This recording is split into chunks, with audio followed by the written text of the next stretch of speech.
ನಮ್ಮ ಅಗಲಿಕೆಗೆ ಹುಟ್ಟೂರಿನಲ್ಲಿ ಕಂಬನಿ. ಮುತ್ತಿಗೆ ಹಿರೇಹಳ್ಳಿ ಗ್ರಾಮಸ್ಥರಿಂದ ಕಂಬನಿ. ಚೆನ್ನಮ್ಮ ಅವರ ಹುಟ್ಟೂರು ಮುತ್ತಿಗೆ ಹಿರೇಹಳ್ಳಿ. ಹರದನಹಳ್ಳಿ ದೇವೇಗೌಡರ ಹುಟ್ಟೂರು. ಮುತ್ತಿಗೆ ಹಿರೇಹಳ್ಳಿ ಮತ್ತು ಹರದನಹಳ್ಳಿ ಇದೆಯಲ್ಲ, ಒಂದು 10 ಕಿಲೋಮೀಟರ್ ಅಷ್ಟೇ ದೂರ ಇರೋದು. ಹಾಸನದ ಹಿರೇಹಳ್ಳಿ ಗ್ರಾಮಸ್ಥರು ಕಂಬನಿ ಮಿಡಿದಿದ್ದಾರೆ, ನೆನೆಸ್ಕೊಂಡಿದ್ದಾರೆ. ಗ್ರಾಮದ ಜನರ ಕಷ್ಟಕ್ಕೆ ಸಹಕಾರಿಯಾಗಿದ್ರು, ಏನೇ ಸಮಸ್ಯೆ ಇದ್ರೂ ಕೂಡ ನೆರವಾಗ್ತಾ ಇದ್ರು ಅಂತ ಹೇಳಿದ್ದಾರೆ. ಇನ್ನು ಆ ಗ್ರಾಮದ ಜನರನ್ನ ಮಾತನಾಡಿಸಿದ್ದಾರೆ ನಮ್ಮ ಹಾಸನದ ಪ್ರತಿನಿಧಿ ಕೃಷ್ಣಮೂರ್ತಿ. ನೋಡೋಣ. ಪ್ರಧಾನಿ HD ದೇವೇಗೌಡರ ಧರ್ಮಪತ್ನಿ ಚೆನ್ನಮ್ಮನವರು ಈಗ ನಿಧನರಾಗಿದ್ದಾರೆ. ನಾನೀಗ ಅವರ ಹುಟ್ಟೂರಿನಲ್ಲಿದ್ದೀನಿ. ನನ್ನ ಹಿಂದೆ ಕಾಣ್ತಿರ್ತಕ್ಕಂಥದ್ದು ಚೆನ್ನಮ್ಮನವರು ಏನು ಹುಟ್ಟಿದ್ರು ಅದೇ ಮನೆ. ಈಗ ಅದನ್ನು ಹೊಸದಾಗಿ ಕಟ್ಟಲಾಗಿದೆ. ನನಗೆ ಇನ್ನು ವಸ್ತುಸ್ಥಿತಿಯನ್ನು ನಿಮಗೆ ತೋರಿಸ್ತಾ ಹೋಗ್ತೀನಿ. ಇದು ಹಾಸನ ಜಿಲ್ಲೆ ಹೊಳೆನರಸೀಪುರ ತಾಲೂಕಿನಲ್ಲಿರ್ತಕ್ಕಂಥ ಮುತ್ತಿಗೆ ಹಿರೇಹಳ್ಳಿ ಗ್ರಾಮದಲ್ಲಿ ಚೆನ್ನಮ್ಮನವರು ಹುಟ್ಟಿದಂಥ ಮನೆ. ಈ ಗ್ರಾಮದಲ್ಲಿ ಸಾಕಷ್ಟು ಸಂಬಂಧಿಕರನ್ನು ಚೆನ್ನಮ್ಮನವರು ಹೊಂದಿರತಕ್ಕಂಥದ್ದು. ಅದೇ ರೀತಿಯಲ್ಲಿ ಇಲ್ಲಿ ಚೆನ್ನಮ್ಮನವರ ಅಣ್ಣ ತಮ್ಮ ಆಗಿರ್ಬೋದು, ಇನ್ನಿತರರೆಲ್ಲರೂ ಕೂಡ ಇಲ್ಲೇ ವಾಸವಾಗಿದ್ದರು.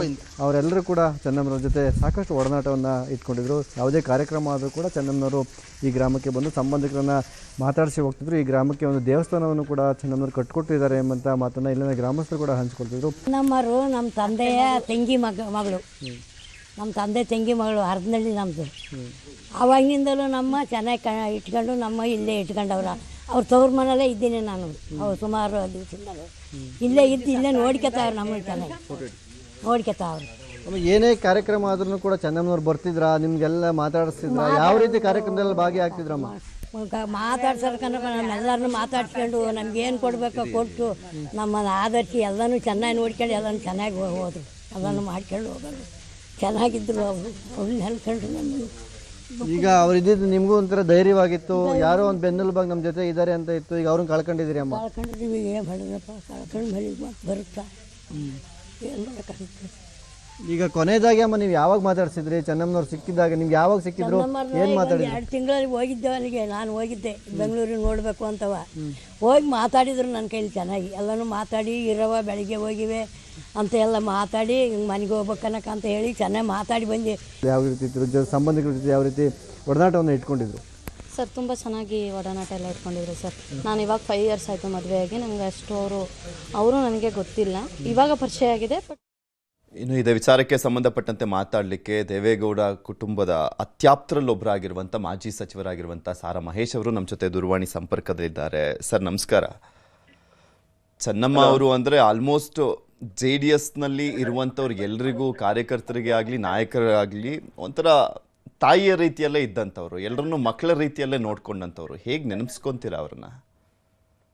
ಹಲೋ ಸರ್, ನನ್ನ ಧ್ವನಿ ಕೇಳಿಸ್ತಾ ಇದೆಯಾ? ಕೇಳಿಸ್ತಾ ಇದೆ. ನಾನು ಇಲ್ಲೇ ಇದ್ದೀನಿ, ಅದರಿಂದ ಸ್ವಲ್ಪ ಡಿಸ್ಟರ್ಬೆನ್ಸ್ ಇದೆ. ಇದು ಮನೆಯಲ್ಲೇ ಇದ್ದೀನಿ, ಅವ್ರ ಮನೆಯಲ್ಲೇನೆ. ಓಕೆ ಸರ್, ಇದು ನನಗೆ ನಾವೆಲ್ಲರೂ ಬಂದಾಗ ಯಾವತ್ತೂ ಕೂಡ ಅವರು ರಾಜಕಾರಣ ಮಾತನಾಡಿದವರಲ್ಲ. ಯಾವುದೇ ನಮ್ಮ ಮನೆಗಳು ಕಾರ್ಯಕರ್ತರು, ಹಿರಿಯ ಮುಖಂಡರುಗಳದ್ದು ಶುಭ ಸಮಾರಂಭಗಳಲ್ಲಿ ಅಟೆಂಡ್ ಆಗಿ ಒಳ್ಳೇದಾಗ್ಲಿ ಅಂತ ಹಾರೈಸಿದವರು. ಆಮೇಲೆ ಯಾವತ್ತೂ ಕೂಡ ನಮ್ಮ ಊರದೇ ಊಟ ಇಲ್ದಾನೆ ಅಥವಾ ತಿಂಡಿ ಟೈಮ್ ಹೋದ್ರೆ ತಿಂಡಿ ಇಲ್ದಾನೆ ಕಳಿಸ್ತವ್ರಲ್ಲ. ನಮ್ಮನ್ನು ಕೂಡ ಈಗ ಕುಮಾರಣ್ಣವ್ರ ಹೇಗೆ, ರೇವಣ್ಣವ್ರ ಹೇಗೆ, ಆತರ ಯಾರು ಲೀಡರ್ಸ್ ಇದ್ದಾರೆ ಅಥವಾ MLAಗಳಿದ್ದಾರೆ, ಹಿರಿಯ ಕಾರ್ಯಕರ್ತರಿದ್ದಾರೆ, ಅವ್ರನ್ನು ಕೂಡ ಮಕ್ಳ ತರನೇ ನಿಂತಿದ್ರು. ಜೊತೆಗೆ ಈ ದೇಶದಲ್ಲಿ ದೇವೇಗೌಡರು ಸಾಹೇಬರು ಮತ್ತೆ ಚೆನ್ನಮ್ಮನವರ ಏನ್ ಕುಟುಂಬ ಇದೆ, ಇದೊಂದು ಮಾದರಿ. ಹೌದು. ಯಾವುದೇ ರಂಗದಲ್ಲಿ ಇರಲಿ, ಚಿತ್ರರಂಗ ಇರ್ಬೋದು, ರಾಜಕೀಯ ರಂಗ ಇರ್ಬೋದು, ಬೇರೆ ಯಾವುದೇ ಇರಲಿ, ಒಂದು ಸತಿಪತಿಗಳು ಹೇಗಿರ್ಬೇಕು ಅಂತ ಹೇಳಿ ಮಾದರಿಯಾಗಿದ್ದಂತ ಒಂದು ಕುಟುಂಬ ಇದು. ಹೌದು ಹೌದು. ಒಂದು ಕುಟುಂಬವನ್ನ ಹೇಗ್ ನಡೆಸಬೇಕು, ಮತ್ತೆ ಒಂದು ಕುಟುಂಬ ಅಂದ್ರೆ ಹೇಗಿರ್ಬೇಕು, ಒಗ್ಗಟ್ಟು ಯಾವ ರೀತಿಯ ಕಾಪಾಡ್ಕೊಳ್ಬೇಕು, ಅದೆಲ್ಲದಕ್ಕೂ ಆದರ್ಶವಾಗಿದ್ದಂಥವ್ರು.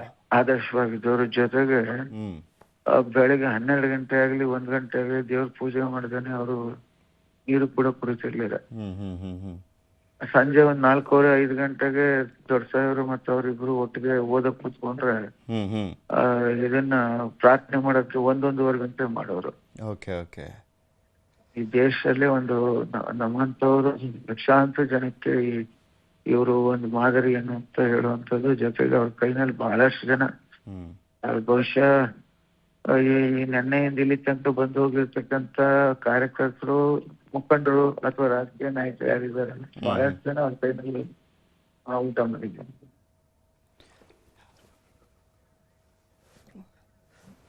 ಓಕೆ, ನಮ್ಮ ಜೊತೆ ರೇವಣ್ಣ ಅವರೇ ದೂರವಾಣಿ ಸಂಪರ್ಕದಲ್ಲಿದ್ದಾರೆ. ಸರ್, ಏನ್ ಹೇಳ್ಬೇಕು ಗೊತ್ತಾಗ್ತಾ ಇಲ್ಲ. ನಿಮ್ ತಾಯಿ ಅವ್ರನ್ನ ಹೇಗ್ ನೆನ್ಸ್ಕೊಂತೀರಾ ಸರ್ ಈಗ?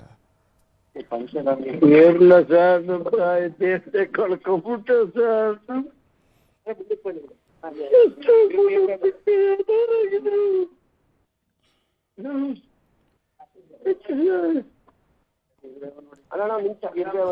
ರೇವಣ್ಣ ಅವರೇ ತುಂಬಾ ದುಃಖದಲ್ಲಿದ್ದೀರಾ, ಅರ್ಥ ಆಗುತ್ತೆ. ತಾಯಿ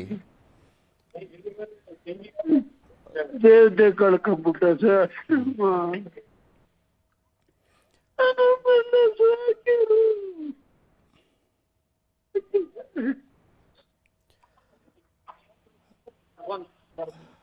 ರೇವಣ್ಣ ಅವರೇ, ತುಂಬ ಕಷ್ಟದ ಸಂದರ್ಭ ಇದು.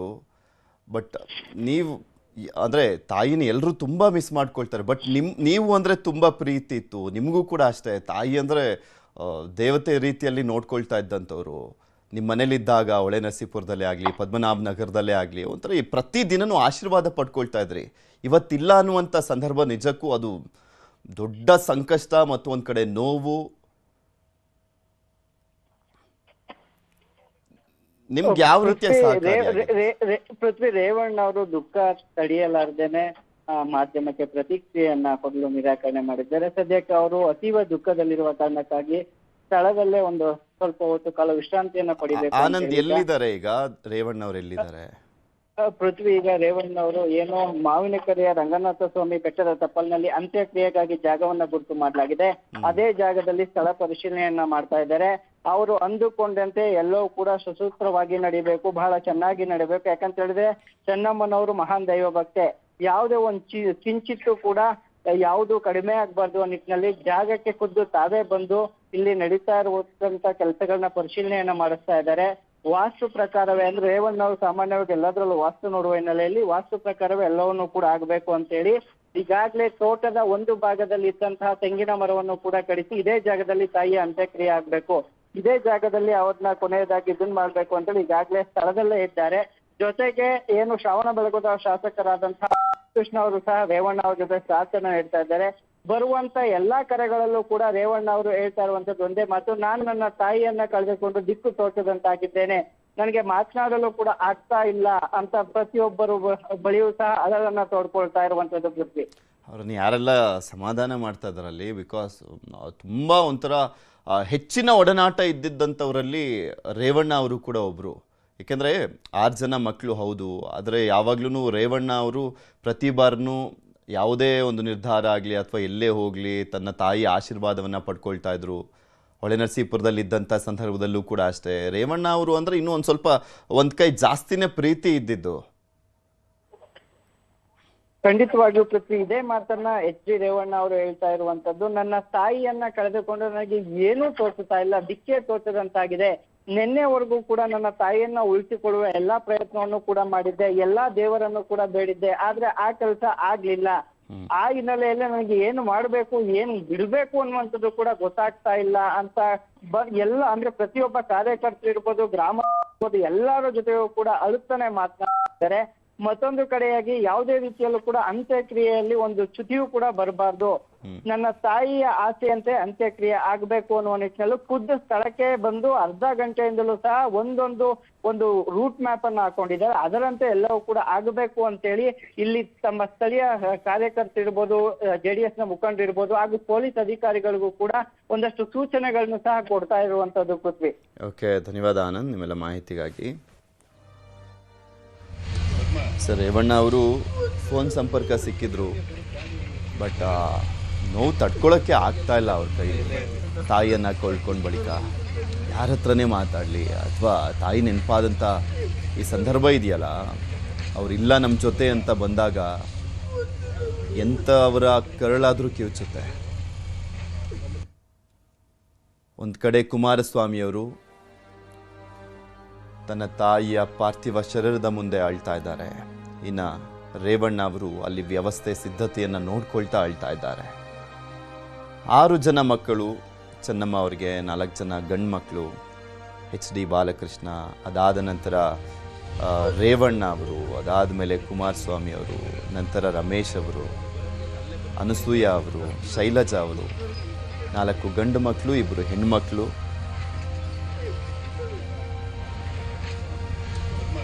ನಾಳೆ ಸಂಜೆ ಮಾವಿನಕೆರೆಯ ಕ್ಯಾತನಹಳ್ಳಿಯಲ್ಲಿ ಚೆನ್ನಮ್ಮ ಅವರ ಅಂತ್ಯ ಸಂಸ್ಕಾರ ನೆರವೇರಲಿರುವಂಥದ್ದು. ಶ್ರೀ ರಂಗನಾಥ ಸ್ವಾಮಿ ಬೆಟ್ಟದ ತಪ್ಪಲಿನಲ್ಲಿ ಸಕಲ ಸಿದ್ಧತೆ ಮಾಡಿಕೊಳ್ಳಲಾಗಿದೆ. ಚೆನ್ನಮ್ಮ ಅವರಿಗೂ ಹಾಗೂ ಹಾಸನ ಜಿಲ್ಲೆಯ ಮಾವಿನಕೆರೆಗೂ ಧಾರ್ಮಿಕ ಮತ್ತು ಭಾವನಾತ್ಮಕ ಅನುಬಂಧ ಅದು. ಚೆನ್ನಮ್ಮ ದೇವೇಗೌಡ ಅವರು ಮಾವಿನಕೆರೆ ರಂಗನಾಥ ಸ್ವಾಮಿಯ ಪರಮ ಭಕ್ತಿ ಆಗಿದ್ದರು. ರಂಗನಾಥ ಸ್ವಾಮಿ ಇವರ ಮನೆ ದೇವರಾಗಿದ್ದು ಪ್ರತಿ ವರ್ಷ ವಿಶೇಷ ಪೂಜೆ ಹಾಗೂ ಧಾರ್ಮಿಕ ವಿಧಿವಿಧಾನಗಳನ್ನು ಚೆನ್ನಮ್ಮನವರ ನೇತೃತ್ವದಲ್ಲೇ ಇಲ್ಲಿ ಆಯೋಜನೆ ಮಾಡಲಾಗ್ತಾ ಇತ್ತು. ದೇವೇಗೌಡರ ಸುದೀರ್ಘ ರಾಜಕೀಯ ಜೀವನದ ಏಳು ಬೀಳುಗಳು, ಕುಟುಂಬದ ಏಳಿಗೆ ಹಾಗೂ ಮಕ್ಕಳ ಭವಿಷ್ಯಕ್ಕಾಗಿ ಅವರು ಸದಾ ಈ ಕ್ಷೇತ್ರಕ್ಕೆ ನಡೆದುಕೊಳ್ತಾನೆ ಇದ್ರು. ಮನೆ ದೇವರಾಗಿದ್ದಂಥ ಹಿನ್ನೆಲೆ ಬೇರೆ. ಈ ಕಾರಣದಿಂದಲೇ ಅವರ ಅಂತ್ಯ ಸಂಸ್ಕಾರವನ್ನ ಮಾವಿನಕೆರೆಯ ಪುಣ್ಯ ಭೂಮಿಯಲ್ಲಿ ನೆರವೇರಿಸಲಿಕ್ಕೆ ಕುಟುಂಬಸ್ಥರು ತೀರ್ಮಾನ ಮಾಡಿದ್ದಾರೆ. ಹುಟ್ಟಿದ ಊರು ಕೂಡ ಅಲ್ಲೇ ಸಮೀಪ, ಅವರು ಜೀವನ ಕಟ್ಕೊಂಡಂಥ ಊರು ಕೂಡ ಅಲ್ಲೇ ಸಮೀಪ. ಅಲ್ಲಿ ಯಾವ ರೀತಿಯ ವ್ಯವಸ್ಥೆಯನ್ನು ಮಾಡಲಾಗಿದೆ, ಸಿದ್ಧತೆಯನ್ನು ಮಾಡಿಕೊಳ್ಳಲಾಗಿದೆ, ಅದೆಲ್ಲದರ ಕಂಪ್ಲೀಟ್ ರಿಪೋರ್ಟನ್ನು ನಿಮ್ಮ ಮುಂದೆ ಇಡ್ತಾ ಹೋಗ್ತೀವಿ. ಮಾಜಿ ಪ್ರಧಾನಿ HD ದೇವೇಗೌಡರ ಧರ್ಮಪತ್ನಿ ಚೆನ್ನಮ್ಮನವರು ಈಗ ವಿಧಿವಶರಾಗಿದ್ದಾರೆ. ಅವರ ಅಂತ್ಯಕ್ರಿಯೆಗೆ ದೇವೇಗೌಡರ ಹುಟ್ಟೂರು ಹೊಳೆನರಸೀಪುರ ತಾಲೂಕಿನಲ್ಲಿರ್ತಕ್ಕಂಥ ಹರದನಹಳ್ಳಿಯಲ್ಲಿ ಸಿದ್ಧತೆಯನ್ನು ಮಾಡ್ಕೊಳ್ತಾ ಇದ್ದಾರೆ. ಈಗ ನನಗೆ ಸ್ಥಳದಲ್ಲಿದ್ದೀನಿ, ಇಲ್ಲಿ ಯಾವ ರೀತಿಯಾಗಿ ಸಿದ್ಧತೆಯನ್ನು ಮಾಡ್ತಾ ಇದ್ದಾರೆ ಎಂಬಂಥ ಎಲ್ಲ ದೃಶ್ಯಾವಳಿಗಳನ್ನು ನಿಮಗೆ ತೋರಿಸ್ತಾ ಹೋಗ್ತೀನಿ. ಇದು ಹರದನಹಳ್ಳಿ ಪಕ್ಕದಲ್ಲಿರ್ತಕ್ಕಂಥ ಕ್ಯಾತನಹಳ್ಳಿ ಎಂಬ ಗ್ರಾಮದಲ್ಲಿರ್ತಕ್ಕಂಥ ರೇವಣ್ಣವರಿಗೆ ಸೇರಿದಂಥ ಜಮೀನು. ಈ ಜಮೀನಿನಲ್ಲಿ ಚೆನ್ನಮ್ಮನವರು ವಿಧಿವಶ ಆದರೆ ಇವರನ್ನು ಇಲ್ಲಿ ಅಂತ್ಯಕ್ರಿಯೆಯನ್ನು ಇಲ್ಲಿ ಮಾಡಲಾಗುತ್ತೆ ಎಂಬಂಥ ಹಿನ್ನೆಲೆ ಇವತ್ತು ಇಲ್ಲಿ ಸಿದ್ಧತೆಗಳನ್ನು ಕೂಡ ಮಾಡ್ಕೊತಿದ್ದಾರೆ. ಯಂತ್ರೋಪಕರಣಗಳನ್ನು ಬಳಸಿಕೊಂಡು JCB, ಹಿಟಾಚಿ ಮತ್ತು ರೋಲರ್ನ ಮೂಲಕವಾಗಿ ಇಲ್ಲಿ ಮಣ್ಣನ್ನು ಹಾಕಿ ಇಲ್ಲಿ ಬರ್ತಕ್ಕಂಥ ಯಾವುದೇ ವಾಹನಗಳಿಗೆ ಅಡ್ಡಿ ಆಗಬಾರ್ದು ಮತ್ತು ಇಲ್ಲಿ ಅಂತ್ಯಕ್ರಿಯೆಯಲ್ಲಿ ಯಾವುದೇ ರೀತಿಯಾದಂಥ ಅಹಿತಕರ ಘಟನೆ ನಡೀಬಾರ್ದು ಮತ್ತು ಇಲ್ಲಿ ಎಲ್ಲ ವ್ಯವಸ್ಥೆಯನ್ನು ಕೂಡ ಅಚ್ಚುಕಟ್ಟಾಗಿ ಇರಬೇಕು ಅನ್ನೋ ರೀತಿಯಲ್ಲಿ ಮಷಿನರಿಗಳ ಮೂಲಕವಾಗಿ ಇಲ್ಲಿ ವ್ಯವಸ್ಥೆಯನ್ನು ಕಲ್ಪಿಸಿಕೊಡಲಾಗಿದೆ.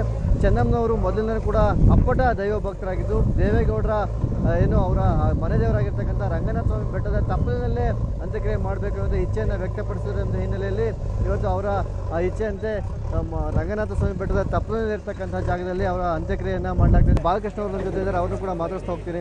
ಸರ್ ಹೇಳಿ ಸರ್, ಇವತ್ತು ಹರದನಹಳ್ಳಿ ಅವರ ರೇವಣ್ಣವರ ಜಮೀನಲ್ಲಿ ಅಂತ್ಯಕ್ರಿಯೆಗೆ ವ್ಯವಸ್ಥೆ ಮಾಡ್ಕೊಂಡು ಯಾವ ರೀತಿಯಾಗಿ ಅಂತ್ಯಕ್ರಿಯೆಗೆ ವ್ಯವಸ್ಥೆ ಮಾಡ್ಕೊಳ್ಳಲಾಗಿದೆ, ಎಷ್ಟು ಜನ ಸೇರುವಂಥ ನಿರೀಕ್ಷೆ ಇದೆ ಸರ್?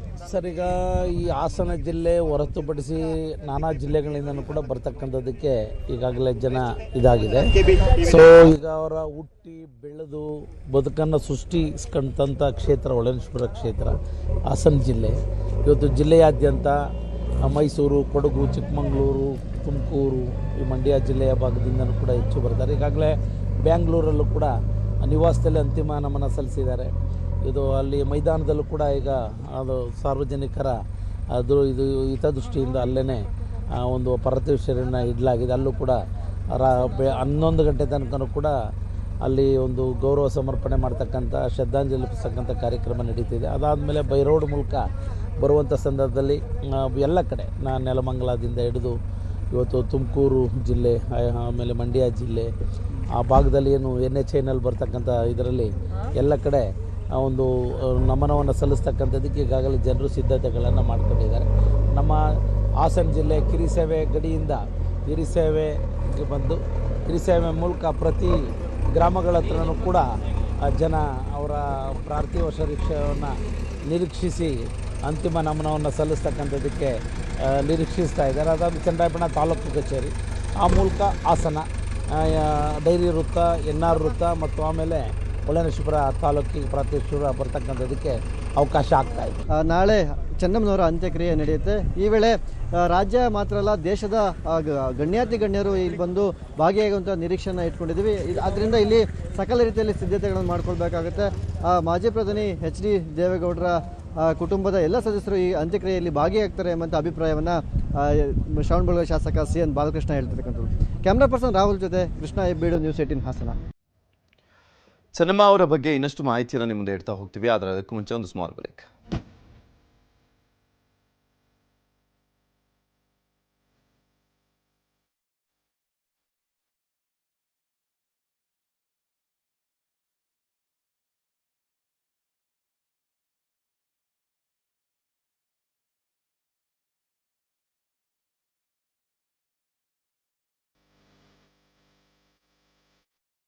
ದೇವೇಗೌಡರ ಪದ್ಮನಾಭ ನಗರ ನಿವಾಸದಲ್ಲಿ ಈಗಾಗಲೇ ಅಂತಿಮ ಹಂತದ ಪೂಜೆ ಆಗ್ತಾ ಇದೆ. ಅವರ ಮನೆಯಲ್ಲಿ ಚೆನ್ನಮ್ಮಗೆ ಕಡೇ ಪೂಜೆಯನ್ನ ನೆರವೇರಿಸಲಾಗಿದೆ. ಪತ್ನಿಯ ಪಾರ್ಥಿವ ಶರೀರಕ್ಕೆ ದೇವೇಗೌಡರು ಪೂಜೆಯನ್ನು ಸಲ್ಲಿಸಿದ್ದಾರೆ. ಬಿಕ್ಕಿ ಬಿಕ್ಕಿ ಅಳ್ತಾ ಇದ್ದಾರೆ ಮಾಜಿ ಪ್ರಧಾನಿ ಎಚ್.ಡಿ. ದೇವೇಗೌಡರು. ನಿನ್ನೆಯಿಂದಲೂ ಕೂಡ ಕಣ್ಣೀರು ಹಾಕ್ತಾ ಇರೋದು, ನನ್ನ ಬಿಟ್ಟಿಷ್ಟು ಬೇಗ ಹೋದ್ಯಾ ಅಂತ ಅವರು ದುಃಖದಲ್ಲಿ ಇದ್ದಾರೆ, ಕಣ್ಣೀರು ಹಾಕ್ತಾ ಇದ್ದಾರೆ. ನನ್ನನ್ನು ಕರೆದುಕೊಂಡು ಹೋಗಬೇಕಿತ್ತು, ನಾನು ಬರ್ತಾ ಇದ್ದೆ ಅಂತ ದೇವೇಗೌಡರು ಕಣ್ಣೀರು ಹಾಕ್ತಾ ಇರೋದು.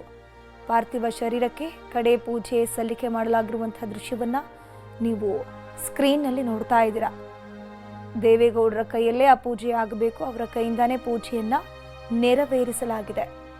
ಕಣ್ಣೀರು ಹಾಕಿದ್ದಾರೆ, ನಾನೂ ಬರ್ತಾ ಇದ್ದೆ, ನನ್ನ ಕೂಡ ಕರ್ಕೊಂಡು ಹೋಗಬಹುದಿತ್ತಲ್ವಾ ನೀನು ಅಂತ ಅವರು ಕಣ್ಣೀರು ಹಾಕಿದ್ದಾರೆ. ನೋಡ್ತಾ ಇದ್ದೀರಾ ಸ್ಕ್ರೀನ್ನಲ್ಲಿ ನೀವು. ವೀಲ್ ಚೇರ್ನಲ್ಲಿ ಅವರನ್ನು ಕರೆದುಕೊಂಡು ಬಂದು ಪದ್ಮನಾಭ ನಗರ ನಿವಾಸದಲ್ಲಿ ಚೆನ್ನಮ್ಮಗೆ ಅಂತಿಮ ಪೂಜೆಯನ್ನ ಮಾಡಲಾಗಿದೆ. ಇನ್ನು ಕೆಲವೇ ನಿಮಿಷಗಳಲ್ಲಿ ಅವರ ಮನೆ ಪಕ್ಕದಲ್ಲಿರುವಂತಹ ಮೈದಾನಕ್ಕೆ ಶಿಫ್ಟ್ ಮಾಡಿ ಅಲ್ಲಿ ಸಾರ್ವಜನಿಕರ ದರ್ಶನಕ್ಕೆ ವ್ಯವಸ್ಥೆಯನ್ನು ಮಾಡಲಾಗಿದೆ. ಬಾಳ ಸಂಗಾತಿ 72 ವರ್ಷ ಒಟ್ಟಿಗೆ ಜೊತೆಯಾಗಿ ಜೀವನದಲ್ಲಿ ಹೆಜ್ಜೆ ಹಾಕಿದ್ರು. ಈಗ ದೇವೇಗೌಡರನ್ನ ಅಗಲಿ ಬಾರದೂರಿಗೆ ಪ್ರಯಾಣವನ್ನು ಬೆಳೆಸಿದ್ದಾರೆ. ಸೊ ಕಣ್ಣೀರು ಹಾಕ್ತಾ ಇದ್ದಾರೆ ಮಾಜಿ ಪ್ರಧಾನಿ ಎಚ್.ಡಿ. ದೇವೇಗೌಡರು.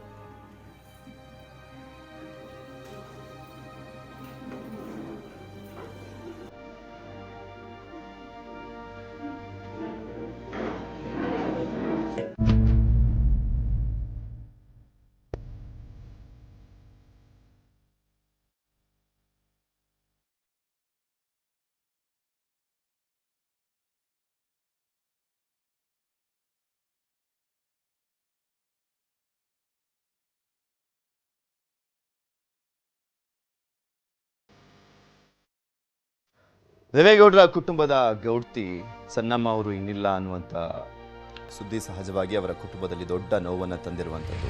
ದೇವೇಗೌಡರ ಕುಟುಂಬದ ಕಣ್ಣಾಗಿದ್ದಂಥವರು ಚನ್ನಮ್ಮ ಅವರು.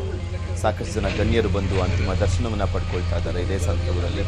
ಅದೇ ಜಿಲ್ಲೆಯವರಾಗಿರುವಂಥ ಡಾಲಿ ಧನಂಜಯ ಅವರು ಬಂದು ಅಂತಿಮ ದರ್ಶನವನ್ನು ಪಡ್ಕೊಂಡು ಮಾತನಾಡಿದರು.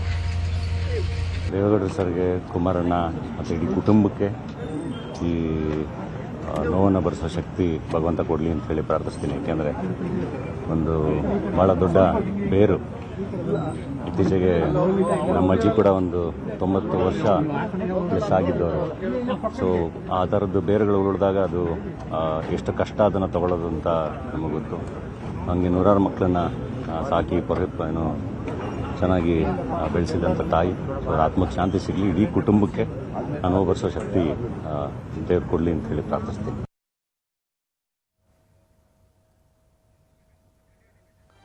ಸರಳ ವ್ಯಕ್ತಿತ್ವ, ಮಹಾನ್ ದೈವ ಭಕ್ತೆ ಚೆನ್ನಮ್ಮ ಅವರು. ಚೆನ್ನಮ್ಮ ಅಗಲಿಕೆಗೆ ಹುಟ್ಟೂರಿನಲ್ಲಿ ಕಂಬನಿಯನ್ನ ಮಿಡಿತಾ ಇದ್ದಾರೆ.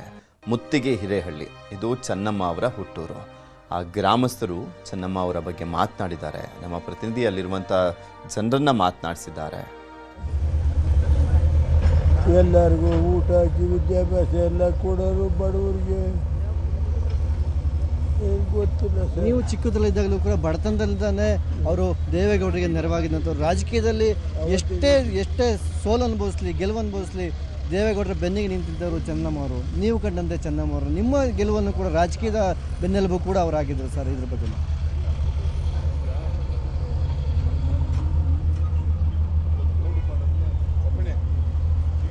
ದೇವೇಗೌಡರ ರಾಜಕೀಯ ಜೀವನದಲ್ಲಿ ಚೆನ್ನಮ್ಮನವರು ದೊಡ್ಡ ಪಾತ್ರ ಇದೆ ಸರ್. ಅವರ ಬೆನ್ನೆಲುಬಾಗಿ ಚೆನ್ನಮ್ಮನವರು ನಿಂತಿದ್ದಾರೆ ಸರ್. ಅದರ ನನಗೆ ನಮ್ಮ ಕುಟುಂಬಕ್ಕೆ ಎಲ್ಲರಿಗೂ ಆಯ್ತು ಸರ್. ಇದಿಷ್ಟು ರೇವಣ್ಣವರ ಮಾತು. ಅವರು ತುಂಬ ಭಾವುಕರಾಗಿದ್ದಾರೆ. ಅವ್ರ ಮಾತು ಕೂಡ ಬರ್ತಾ ಇಲ್ಲ. ಕೇವಲ ಅಳೋದನ್ನು ಬಿಟ್ಟರೆ ಬೇರೆ ಮಾತು ಬರೋದಿಲ್ಲ ಎಂಬಂಥ ಸನ್ನಿವೇಶದಲ್ಲಿ ಅವರಿದ್ದಾರೆ. ಅವರು ಚೆನ್ನಮ್ಮನವರು ಸಾಕಷ್ಟು ಜನಕ್ಕೆ ಅನ್ನ ಹಾಕಿದ್ದಾರೆ, ಬಡವರಿಗೆ ಶಿಕ್ಷಣ ಕೊಡಿಸಿದ್ದಾರೆ.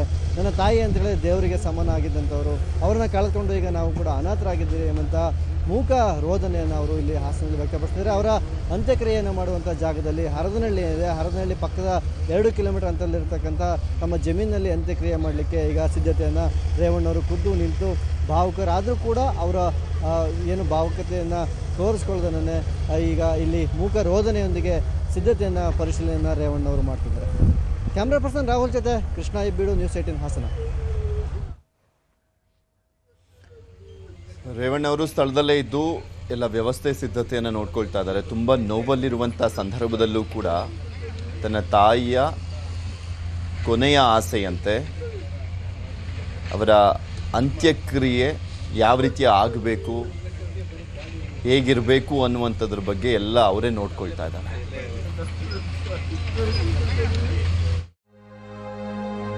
ದೇವೇಗೌಡರ ಪದ್ಮನಾಭ ನಗರ ನಿವಾಸದಲ್ಲಿ ಈಗಾಗಲೇ ಅಂತಿಮ ಹಂತದ ಪೂಜೆ ಆಗ್ತಾ ಇದೆ. ಅವರ ಮನೆಯಲ್ಲಿ ಚೆನ್ನಮ್ಮಗೆ ಕಡೇ ಪೂಜೆಯನ್ನ ನೆರವೇರಿಸಲಾಗಿದೆ. ಪತ್ನಿಯ ಪಾರ್ಥಿವ ಶರೀರಕ್ಕೆ ದೇವೇಗೌಡರು ಪೂಜೆಯನ್ನು ಸಲ್ಲಿಸಿದ್ದಾರೆ. ಬಿಕ್ಕಿ ಬಿಕ್ಕಿ ಅಳ್ತಾ ಇದ್ದಾರೆ ಮಾಜಿ ಪ್ರಧಾನಿ ಎಚ್.ಡಿ. ದೇವೇಗೌಡರು. ನಿನ್ನೆಯಿಂದಲೂ ಕೂಡ ಕಣ್ಣೀರು ಹಾಕ್ತಾ ಇರೋದು, ನನ್ನ ಬಿಟ್ಟಿಷ್ಟು ಬೇಗ ಹೋದ್ಯಾ ಅಂತ ಅವರು ದುಃಖದಲ್ಲಿ ಇದ್ದಾರೆ, ಕಣ್ಣೀರು ಹಾಕ್ತಾ ಇದ್ದಾರೆ. ನನ್ನನ್ನು ಕರೆದುಕೊಂಡು ಹೋಗಬೇಕಿತ್ತು, ನಾನು ಬರ್ತಾ ಇದ್ದೆ ಅಂತ ದೇವೇಗೌಡರು ಕಣ್ಣೀರು ಹಾಕ್ತಾ ಇರೋದು. ಪಾರ್ಥಿವ ಶರೀರಕ್ಕೆ ಕಡೆ ಪೂಜೆ ಸಲ್ಲಿಕೆ ಮಾಡಲಾಗಿರುವಂತಹ ದೃಶ್ಯವನ್ನ ನೀವು ಸ್ಕ್ರೀನ್ನಲ್ಲಿ ನೋಡ್ತಾ ಇದ್ದೀರಾ. ದೇವೇಗೌಡರ ಕೈಯಲ್ಲೇ ಆ ಪೂಜೆ ಆಗಬೇಕು, ಅವರ ಕೈಯಿಂದಾನೇ ಪೂಜೆಯನ್ನ ನೆರವೇರಿಸಲಾಗಿದೆ. ಕಣ್ಣೀರು ಹಾಕಿದ್ದಾರೆ, ನಾನು ಬರ್ತಾ ಇದ್ದೆ, ನನ್ನ ಕೂಡ ಕರ್ಕೊಂಡು ಹೋಗಬಹುದಿತ್ತಲ್ವಾ ನೀನು ಅಂತ ಅವರು ಕಣ್ಣೀರು ಹಾಕಿದ್ದಾರೆ. ನೋಡ್ತಾ ಇದ್ದೀರಾ ಸ್ಕ್ರೀನ್ನಲ್ಲಿ ನೀವು. ವೀಲ್ ಚೇರ್ನಲ್ಲಿ ಅವರನ್ನು ಕರೆದುಕೊಂಡು ಬಂದು ಪದ್ಮನಾಭ ನಗರ ನಿವಾಸದಲ್ಲಿ ಚೆನ್ನಮ್ಮಗೆ ಅಂತಿಮ ಪೂಜೆಯನ್ನ ಮಾಡಲಾಗಿದೆ. ಇನ್ನು ಕೆಲವೇ ನಿಮಿಷಗಳಲ್ಲಿ ಅವರನ್ನ ಅವರ ಮನೆ ಪಕ್ಕದಲ್ಲಿರುವಂತಹ ಮೈದಾನಕ್ಕೆ ಶಿಫ್ಟ್ ಮಾಡಿ ಅಲ್ಲಿ ಸಾರ್ವಜನಿಕರ ದರ್ಶನಕ್ಕೆ ವ್ಯವಸ್ಥೆಯನ್ನು ಮಾಡಲಾಗಿದೆ. ಬಾಳ ಸಂಗಾತಿ 72 ವರ್ಷ ಒಟ್ಟಿಗೆ ಜೊತೆಯಾಗಿ ಜೀವನದಲ್ಲಿ ಹೆಜ್ಜೆ ಹಾಕಿದ್ರು. ಈಗ ದೇವೇಗೌಡರನ್ನ ಅಗಲಿ ಬಾರದೂರಿಗೆ ಪ್ರಯಾಣವನ್ನು ಬೆಳೆಸಿದ್ದಾರೆ. ಸೊ ಕಣ್ಣೀರು ಹಾಕ್ತಾ ಇದ್ದಾರೆ ಮಾಜಿ ಪ್ರಧಾನಿ ಎಚ್.ಡಿ. ದೇವೇಗೌಡರು.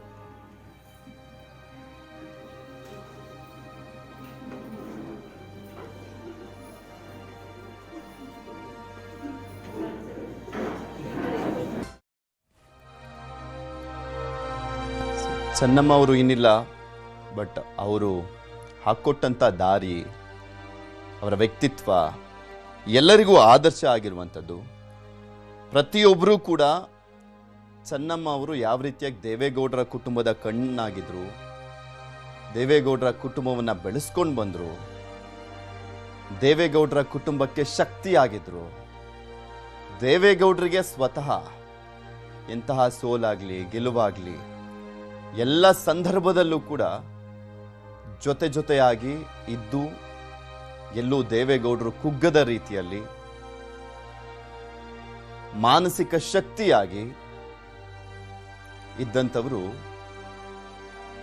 ಚೆನ್ನಮ್ಮ ಅವರು. ಸಾಕಷ್ಟು ಜನ, ನೂರಾರು ರಾಜಕಾರಣಿಗಳು ದೇವೇಗೌಡರ ಮನೆಗೆ ಹೋದಂಥ ಸಂದರ್ಭದಲ್ಲಿ ಇದೇ ವಿಚಾರಕ್ಕೆ ಸಂಬಂಧಪಟ್ಟಂತೆ ಮಾತಾಡಲಿಕ್ಕೆ ನಮ್ಮ ಜೊತೆ ಅರಸೀಕೆರೆಯ ಶಾಸಕರಾಗಿರುವಂಥ ಶಿವಲಿಂಗೇಗೌಡರು ಇದ್ದಾರೆ. ಸರ್ ನಮಸ್ಕಾರ. ನಿಮ್ಮ ಸುದೀರ್ಘ ರಾಜಕೀಯ ಪಯಣದಲ್ಲಿ JDS ನಲ್ಲಿ ಇದ್ದಂಥ ಸಂದರ್ಭದಲ್ಲಿ ತುಂಬಾ ಚಿರಪರಿಚಿತರು, ಒಡನಾಟ ಇದ್ದಿದ್ದಂಥದ್ದು, ಹೇಗೆ ನೆನೆಸ್ಕೊಂತೀರಾ ಚೆನ್ನಮ್ಮ ಅವ್ರನ್ನ? ಸರ್ ನಿಜವಾಗ್ಲೂ ನಮಗೆ ಬಹಳ ದುಃಖ ಆಗಿದೆ. ಚೆನ್ನಮ್ಮನವರು ಎಲ್ಲರಿಗೂ ಆದರ್ಶವಾಗಿದ್ದಂಥವ್ರು. ಮತ್ತು ನಾನು ಒಂದೇ ಒಂದು ಘಟನೆ, ನಾನು 14 ವೋಟ್ಗಳಿಂದ ಸೋತಾಗ 2004ರಲ್ಲಿ ನನ್ನ ಗಂಡಸಿನಲ್ಲಿ ನನಗೆ ಅವರು ಎಷ್ಟು ಸಾಂತ್ವನ ಹೇಳಿ ನನಗೆ ಧೈರ್ಯ ತುಂಬಿದ್ರು ಅನ್ನೋದನ್ನ ನಾನು ನಿನ್ನೆಯಿಂದ ನಾನು ನೆನೆಸ್ಕೊತಾ ಇದ್ದೀನಿ. ನಿಜವಾಗ್ಲೂ ಅಂತ ಒಂದು ಸ್ತ್ರೀ ಶಕ್ತಿ ನಿಜವಾಗ್ಲೂ ಈ ಸಮಾಜಕ್ಕೆ ಅವಶ್ಯಕತೆ ಇತ್ತು. ಅಂತ ಒಂದು ದೊಡ್ಡ ಶಕ್ತಿ ಇವತ್ತು ನಾವು ಕಳ್ಕೊಂಡಿದೀವಿ. ನಿಜವಾಗ್ಲೂ ಬಹಳ ದುಃಖ ಆಗುತ್ತೆ ಸರ್, ಬಹಳ ದುಃಖ ಆಗುತ್ತೆ ಸರ್. ಬಹಳ ಫ್ಯಾಮಿಲಿಗೆ ಒಂದು ಆದರ್ಶವಾಗಿದ್ರು, ಒಂದು ಶಕ್ತಿ ಆಗಿದ್ರು. ಆದರ್ಶದ ಒಂದು ದೊಡ್ಡ ಕುಟುಂಬಕ್ಕೆ ಶಿವಲಿಂಗೇಗೌಡ್ರೆ ಕಣ್ಣಾಗಿದ್ದಂಥವ್ರು. ಆ ಕುಟುಂಬ ಎಲ್ಲೂ ಕೂಡ ಹಳಿ ತಪ್ಪದ ರೀತಿಯಲ್ಲಿ ನೋಡ್ಕೊಂಡಂಥವ್ರು. ಒಂದ್ ಕಡೆ ದೇವೇಗೌಡರು ರಾಜಕೀಯವಾಗಿ ಬೆಳೀತಾ ಹೋದ್ರು, ಮುಖ್ಯಮಂತ್ರಿ, ಪ್ರಧಾನಮಂತ್ರಿ, ಆ ಕುಟುಂಬದ ಕಂಪ್ಲೀಟ್ ಜವಾಬ್ದಾರಿಯನ್ನ ಹೊತ್ಕೊಂಡು ನಿರ್ವಹಿಸುವಂಥದ್ದು ಅಷ್ಟು ಈಸಿ ಅಲ್ಲ. ನೀವು ಕಂಡಂತೆ ಚೆನ್ನಮ್ಮ ಅವರು ಅದನ್ನೆಲ್ಲವನ್ನು ಕೂಡ ನಿಭಾಯಿಸುವಂತ ಸಂದರ್ಭದಲ್ಲಿ ಇದ್ದಿದ್ದಂತ ಸವಾಲುಗಳು ಅಂದ್ರೆ? ಅವರು ಸವಾಲುಗಳು ಅಂದ್ರೆ ಒಂದೊಂದ್ ಸಾರಿ ನಾವು ಹೋಗ್ತಾ ಇದ್ದಾಗ ದೊಡ್ಡಗೌಡ್ರು ಸ್ವಲ್ಪ ಬೇಜಾರಲ್ಲಿದ್ದಾಗ ಮಾತಾಡೋರಲ್ಲ, ಅವಾಗ ನಮ್ಮನ್ನ ಈಚೆ ಕಡೆ ಕರೆದು ಸುಮ್ಕಿರಪ್ಪ ಗೌಡ್ರು ಸ್ವಲ್ಪ ಬೇಜಾರಲ್ಲಿದ್ದಾರೆ, ಎಲ್ಲ ಸರಿ ಮಾಡ್ತೀವಿ ಸುಮ್ಕಿರಿ ಏನು ಆಗಕ್ಕಿಲ್ಲ ಅಂತ ಹೇಳಿ ಬಹಳ ಮಟ್ಟಿಗೆ ಎಲ್ಲಾರ್ಗುನು ಹೋದವ್ರಿಗೆಲ್ಲ ಇದು ಹೇಳಿ ಕಳ್ಸೋರು. ಪಾಪ ಬಹಳ ಬುದ್ಧಿವಂತಿಕೆ ಹೇಳಿ ಹೋದಾಗ ಊಟ ತಿಂಡಿ ಕೊಟ್ಟು ಕಳ್ಸೋರು. ಶಕ್ತಿ ಆಗಿದ್ರು, ಬಹಳವಾಗಿ ಬಹಳವಾಗಿ ಮಾಡೋರು. ರಾಜಕಾರಣ ಎಲ್ಲಾ ದೃಷ್ಟಿನಲ್ಲೂ ಎಲ್ಲಾ ವಿಚಾರದಲ್ಲೂ ಬಹಳವಾಗಿ ಹೇಳರು, ಬುದ್ಧಿ ಹೇಳಿ ಕಳ್ಸೋರು. ಯಾರೇ ಕೋಪದಲ್ಲಿ ಹೋದ್ರು ಬುದ್ಧಿ ಹೇಳಿ ಕಳ್ಸೋರು. ಶಿವಲಿಂಗೇಗೌಡ್ರೆ, ನೀವು ಜಿಲ್ಲಾ ಪಂಚಾಯತ್ ಸದಸ್ಯರಾಗಿದ್ದಂಗಿಂದನೂ ಕೂಡ ನೋಡ್ಕೊಂಡ್ ಬಂದಿದ್ರೆ, ಆಮೇಲೆ ಆಸಿಡ್ ದಾಳಿ ಎಲ್ಲ ಆಗಿತ್ತು 2001ರ ಸಂದರ್ಭದಲ್ಲಿ. ಆ ಸಿಚುಯೇಷನ್ ಅಲ್ಲಿ ದೇವೇಗೌಡರು ಕೂಡ ತುಂಬಾ ಆತಂಕದಲ್ಲಿದ್ದಂಥ ಸಂದರ್ಭ, ಆ ಕುಟುಂಬ ತುಂಬಾ ನೋವಲ್ಲಿದ್ದಂಥ ಸಂದರ್ಭ, ಇಡೀ ರಾಜ್ಯಕ್ಕೆ ಒಂದು ರೀತಿಯಾಗಿ ಶಾಕ್ ಆಗಿತ್ತು. ಯಾಕಂದ್ರೆ ಮಾಜಿ ಪ್ರಧಾನಮಂತ್ರಿಗಳ ಪತ್ನಿಗೆ ಹೀಗಾಯ್ತಲ್ಲ ಅನ್ನುವಂಥದ್ರ ಬಗ್ಗೆ ಆ ಟೈಮ್, ಆ ಸಂದರ್ಭ ನೀವು ನೋಡಿದಂಥವ್ರು ಹತ್ರದಿಂದ, ಹೇಗೆ ಹೇಳ್ತೀರಾ ಆ ಸಂದರ್ಭ? ಅದು ದೊಡ್ಡಗೌಡ್ರು ಕೋಡಿ ಮಠದ ಸ್ವಾಮೀಜಿ ಅವರು ಬಂದ ಅರಸೀಕೆರೆನಲ್ಲಿ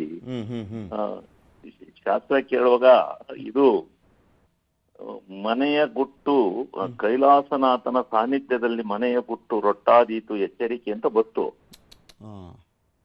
ಹಿಂಗೆ ಬಂತದು. ಅಲ್ಲಿಗೆ 15 ದಿವಸಕ್ಕೆ ಹಾರ್ನಳ್ಳಿ ಇದ್ರ ದೇವೇಗೌಡರು ಇದ್ರಲ್ಲಿ ಅರಸೀಕೆರೆನಲ್ಲಿದ್ರು. ಸ್ವಾಮೀಜಿ ಅವರು ನಮ್ಮ JP ಜಯಣ್ಣರ ತೋಟಕ್ಕೆ ಬಂದಿದ್ರು. ಅಲ್ಲಿ ಶಾಸ್ತ್ರ ಕೇಳುವಾಗ ಈಗ ಬಂತು, ಕೈಲಾಸನಾಥನ ಸಾನ್ನಿಧ್ಯದಲ್ಲಿ ಮನೆಯ ಗುಟ್ಟು ರೊಟ್ಟಾದೀತು ಎಚ್ಚರಿಕೆ ಅಂತ ಬತ್ತು. ಗೌಡ್ರು ಬೇರೆ ಬೇರೆ ಅರ್ಥ ತಿಳ್ಕೊಂಡ್ರು. ಇಲ್ಲಿಗೆ 15 ದಿವಸಕ್ಕನೆ ಆಗ ಆಗೋಯ್ತು. ಹಂಗಾಗೋಯ್ತು. ಅದು ಏನು ಅಂತ ಅವ್ರಿಗೆ ಗೊತ್ತು, ಅದು ಫ್ಯಾಮಿಲಿ ಮ್ಯಾಟ್ರು. ಅಲ್ಲ ಆ ಸಂದರ್ಭ ಅವ್ರು ಹೇಗ್ ನಿಭಾಯಿಸಿದ್ರು ಅಂತ ಒಂದ್ ಕಡೆ ದೇವೇಗೌಡ ಅದು ಬಹಳ ನೋವಿನ ಸಂಗತಿ ಬಿಡಿ ಎಲ್ಲರಿಗೂ. ಒಬ್ಬ ಆದರ್ಶ ಮಹಿಳೆಗೆ, ಸಾತ್ವಿಕರಿಗೆ ಇದಾಗಬಾರ್ದಾಯ್ತು ಅಂತ ಹೇಳಿ ಪ್ರತಿಯೊಬ್ರು ಇಡೀ ಕರ್ನಾಟಕ ರಾಜ್ಯವೇ ಅವತ್ತು ನೊಂದಿದೆ. ಇದು ಬಹಳ ಎಲ್ಲರಿಗೂ ಬಹಳ ವಿಕ್ರಾಂತಿ ಆಗಿದೆ ಅವತ್ತು. ನೀವು ಅವ್ರ ಮನೆಗೆ ಹೋದಂಥ ಸಂದರ್ಭದಲ್ಲಿ ಆಲ್ಮೋಸ್ಟ್ ನೀವು ಈ ಒಂದು 3 ವರ್ಷ ಅವಧಿ ಬಿಟ್ರೆ JDS ನಲ್ಲೇ ಇದ್ದಿದ್ದು ನಿಮ್ಮ ಸಂಪೂರ್ಣ ರಾಜಕಾರಣ. ಅವ್ರ ಮನೆಗೆ ಹೋದಂಥ ಸಂದರ್ಭದಲ್ಲಿ ಸ್ಪೆಷಲಿ ಹಾಸನದವರು ಅಂತ ಬಂದಾಗ ಆ ಪ್ರೀತಿ, ಆ ಮಮತೆ ಮತ್ತು ಒಂದ್ ಕಡೆ ಸತ್ಕಾರ ಎಲ್ಲವೂ ಇನ್ನೊಂದು ಸ್ವಲ್ಪ ವಿಶೇಷ ಆಗಿರ್ತಾ ಇತ್ತು ಅಂದ್ರೆ ಏನು ಹೇಳಿದ್ರೆ ತಪ್ಪಾಗ್ಲಿಕ್ಕಿಲ್ಲ ನಮ್ಮೂರವರು ಅಂತ ಬಂದಾಗ. ಈಗ ಅವರು ಸ್ವಲ್ಪ ಈ ಆಸಿಡ್ ದಾಳಿ ಆದ್ಮೇಲೆ ಸ್ವಲ್ಪ ಬಹಳ ಮೌನ ತಗೊಂಡಿದ್ರು. ಮೌನ ತಗೊಂಡು ಯಾವಾಗ್ಲೂ ಬಹಳ ಮೌನವಾಗಿರ್ತಾ ಇದ್ರು. ಅಂತ ಸಂದರ್ಭದಲ್ಲೂ ಕೂಡ ಕೆಲವು ಸಂದರ್ಭದಲ್ಲಿ ಈಚೆ ಕಡೆ ಎಲ್ಲ ಒಂದಾಗ ಹೋಗ್ರಪ್ಪ ಏನಾಗಲ್ಲ, ಎಲ್ಲ ಇದ್ ಮಾಡ್ಕೊಳ್ಳಿ ಹಂಗೆ ಹಿಂಗೆ ಅಂತೇಳಿ ಹೇಳರು. ನಮ್ಗೆ ಬುದ್ಧಿ ಹೇಳರು, ಯಾರು ಬೇಜಾರು ಮಾಡ್ಕೋಬೇಡಿ ಕಣ್ರಪ್ಪ ಅಂತ ಎಲ್ಲ ಇದ್ದು ಚೆನ್ನಾಗಿತ್ತು. ಅದ್ರಲ್ಲೇನು ಯಾವುದೇ ರೀತಿಯಾದಂತ ಇದಿಲ್ಲ. ಆ ಒಂದು ವ್ಯವಸ್ಥೆಗೆ ನಾವು ಚಿರಋಣಿಗಳು ಸರ್. ಯಾವತ್ತು ರಾಜಕಾರಣದಲ್ಲಿ ರಾಜಕಾರಣ ಬರುತ್ತೆ ಹೋಗುತ್ತೆ, ಏನು ಆಗೋದಿಲ್ಲ, ಅದು ಅನಿವಾರ್ಯ. ಈ ಅವರ ಜೊತೆಗಿರೋವರೆಗೂ ನಮ್ಮನ್ನ ಬಹಳ ಆದರ್ಶವಾಗಿ ನೋಡ್ಕೊಂಡಿದ್ದಾರೆ. ಯಾವುದೇ ಚೆನ್ನಮ್ಮನವ್ರ ಬಗ್ಗೆ ನಮ್ಗೆ ಯಾವುದೇ ರೀತಿಯಾದಂತ ಇದಿಲ್ಲ ಸರ್. ಮಾತೃಭಾವದಲ್ಲಿ ನಾವು ಅವರನ್ನ ನೋಡಿ. ರಾಜಕಾರಣ ಏನೇ ಇರ್ಬೋದು, ವೈಯಕ್ತಿಕವಾಗಿ ಅದೊಂದು ರೀತಿಯಾದಂತ ಅವಿನಾಭಾವ ಸಂಬಂಧ. ವೈಯಕ್ತಿಕವಾಗಿ ಆ ಕುಟುಂಬದ ಬಗ್ಗೆ ನಮ್ಗೆ ಅಭಿಮಾನ ಇದೆ, ಇವ್ರಿಗೂ ಅಭಿಮಾನ ಇದೆ. ನೀವ್ ಯಾವತ್ತು ಶಿವಲಿಂಗೇಗೌಡ್ರೆ ಮರಿಲಿಕ್ಕೆ ಆಗಲ್ಲ ಇಂಥ ಒಂದು ಸಂದರ್ಭ ಅಂತ ಅಂದ್ಕೊಂಡ್ರೆ ಅವ್ರ ಮನೆಯ ವಿಚಾರಕ್ಕೆ ಸಂಬಂಧಪಟ್ಟಂತೆ ಚೆನ್ನಮ್ಮ ಅವ್ರ ವಿಚಾರದಲ್ಲಿ ಏನ್ ಹೇಳಿಕ್ ಬಯಸ್ತೀರಾ? ಇಲ್ಲ, ಚೆನ್ನಮ್ಮ ಅವರ ವಿಚಾರದಲ್ಲಿ ಅದು ಎಲ್ಲಾ ವಿಚಾರಗಳನ್ನು ಅದನ್ನ ಹೇಳಕ್ ಆಗೋದಿಲ್ಲ ಬಿಡಿ. ಆ ರೀತಿ ಅವರು ಎಲ್ಲಾ ವಿಚಾರಕ್ಕೂ ಒಂದು ನಾವು ಅನ್ಯೂ ಅಮ್ಮಾರು ಸರಿ ಮಾಡ್ತಾರೆ ನಡ್ರಿ ಅಂತ ಬಂದ್ಬಿಡಿವೋ ನಾವು. ಎಲ್ಲ ಹೇಳ್ತಾರೆ ನಡ್ರಿ ಅಮ್ಮಾರು ಸರಿ ಮಾಡ್ತಾರೆ ಅಂತ ಹೇಳ್ಬಿಟ್ಟು ಬಂದ್ಬಿಡಿವೋ. ಅವರು ಹೇಳರು. ಹೇಳಿ ಬೆಳಿಗ್ಗೆ ಅದು ಒಳ್ಳೇದಾದಾಗ ಅವು ಇದು ಅನ್ನ ಅಮ್ಮರು ಹೇಳ್ಯಾರೆ ಅಂತ ಗೊತ್ತಾಗ. ಅಲ್ಲ, ನೀವು ಅವಾಗಿಂದಲೂ ಇದ್ದಾಗ ಹಳ್ಳಿ ಭಾಷೆಯಲ್ಲಿ ಮಾತನಾಡ್ತಿದ್ದು, ಗುಡುಕ್ತಾ ಇದ್ದಿದ್ದು ವಿಧಾನಸೌಧದಲ್ಲಿ, ವಿಧಾನಸಭೆ ಅಧಿವೇಶನಗಳಾದಂಥ ಸಂದರ್ಭದಲ್ಲಿ JDSನ ಶಾಸಕರಪ್ಪ ಶಿವಲಿಂಗೇಗೌಡರು ಒಂಥರ ದೇವೇಗೌಡರ ಹಾದಿಲ್ ಸಾಕ್ತಾ ಇರುವಂಥವ್ರು, ಹಳ್ಳಿ ಸೊಗಡು ಅಂತೆಲ್ಲ ಜನ ಮಾತನಾಡೋರಲ್ಲ. ಈ ಒಂದು ವಿಚಾರಗಳನ್ನ ಯಾವತ್ತಾದ್ರೂ ಶಿವಲಿಂಗೇಗೌಡರನ್ನ ಚೆನ್ನಮ್ಮ ಅವರು ಮಾತನಾಡಿದ್ಯಾ? ಇಲ್ಲ, ಆ ತರ ನಮ್ಮನ್ನ ಅವರು ಇದಾದ್ಮೇಲೆ ಆ ತರ ನಮ್ಮನ್ನೇನು ಇದು ಮಾಡ್ತಿರ್ಲಿಲ್ಲ. ಆ ತರ ಎಲ್ಲ ನಾವೇನ್ ಡಿಸ್ಕಷನ್ ಮಾಡ್ತಿರ್ಲಿಲ್ಲ. ಅದು ನನಗೆ ಗೊತ್ತಿಲ್ಲ, ತಿಳಿದಿಲ್ಲ. ಈಗ ನಾವು ಹಾಸನ ಬಾರ್ಡ್ರಿಗೆ, ಬಾರ್ಡರ್ ಇದೆಯಲ್ಲ, ಅಲ್ಲಿಗೆ ಹೋಗಿ ಎಷ್ಟೊತ್ತಿಗೆ ಬರುತ್ತೆ ಅಲ್ಲಿ ನಮ್ಮ ಜಿಲ್ಲೆಗೆ ಬರ ಮಾಡ್ಕೊತಾ ಇದೀವಿ. ಹೋಗಿ ಎಲ್ಲ ಜನ ಎಲ್ಲ ನಾವು ಅಲ್ಲಿ ಬಾರ್ಡರ್ ನಲ್ಲಿ ಇದ್ದು ನಮ್ಮ ಜಿಲ್ಲೆಗೆ ಅವ್ರನ್ನ ಇದನ್ನ ಚನ್ನರಾಯಪಟ್ಟಣ ಹತ್ರ ಹೋಗ್ತಿದ್ದೀರಾ ಅಂತ? ಚನ್ನರಾಯಪಟ್ಟಣದ ಹತ್ರ ಹೋಗಿ ಬರ ಮಾಡ್ಕೊತಾ ಇದ್ವಿ. ಮಾಡ್ಕೊಂಡು ಬಹಳ ದುಃಖದಿಂದಲೇ ಬಹಳ ಇದು ಮಾಡ್ತಾ ಇದ್ವಿ. ಬಹಳ ದುಃಖ ಆಗಿದೆ. ನಿನ್ನೆಯಿಂದ ವಿಚಾರ ಕೇಳಿದ್ಮೇಲೆ ನಮಗೆ ಬಹಳ ದುಃಖ ಆಗಿದೆ, ನೋವು ಆಗಿದೆ. ಓಕೆ, ಥ್ಯಾಂಕ್ ಯು ಶಿವಲಿಂಗೇಗೌಡ್ರೆ, ನೀವು ಸಿಟಿನ ಜೊತೆ ಮಾತನಾಡಿದ್ದಕ್ಕೆ. ಶಿವಲಿಂಗೇಗೌಡರಿಗೂ ಕೂಡ ಅವಿನಾಭಾವ ಸಂಬಂಧ. ಯಾಕೆಂದರೆ ಅವ್ರ ರಾಜಕಾರಣ ಜಿಲ್ಲಾ ಪಂಚಾಯಿತಿಯಿಂದ ಶುರು ಮಾಡಿದಂಥ ಸಂದರ್ಭದಿಂದಲೂ ಕೂಡ ದೇವೇಗೌಡರ ಕುಟುಂಬ ಆಶೀರ್ವಾದ ಮಾಡ್ಕೊಂಡ್ಬಂದಿತ್ತು. ಅವ್ರಿಗೆ ಈ ಬೆಳವಣಿಗೆಯಲ್ಲಿ ಪ್ರಮುಖ ಕಾರಣಕರ್ತರು ದೇವೇಗೌಡರ ಕುಟುಂಬದವರು. ಆ ಕ್ಷಣಗಳನ್ನು ನೆನೆಸ್ಕೊಳ್ತಾ ಇದ್ರು. ಒಂದೋ ಎರಡೋ ಅಂತ ಹೇಳಲಿಕ್ಕಾಗೋದಿಲ್ಲ, ಪ್ರತಿ ಬಾರಿನೂ ಕೂಡ ಬೆಂಬಲವಾಗಿ ನಿಂತಂಥವ್ರು ಅಂತ.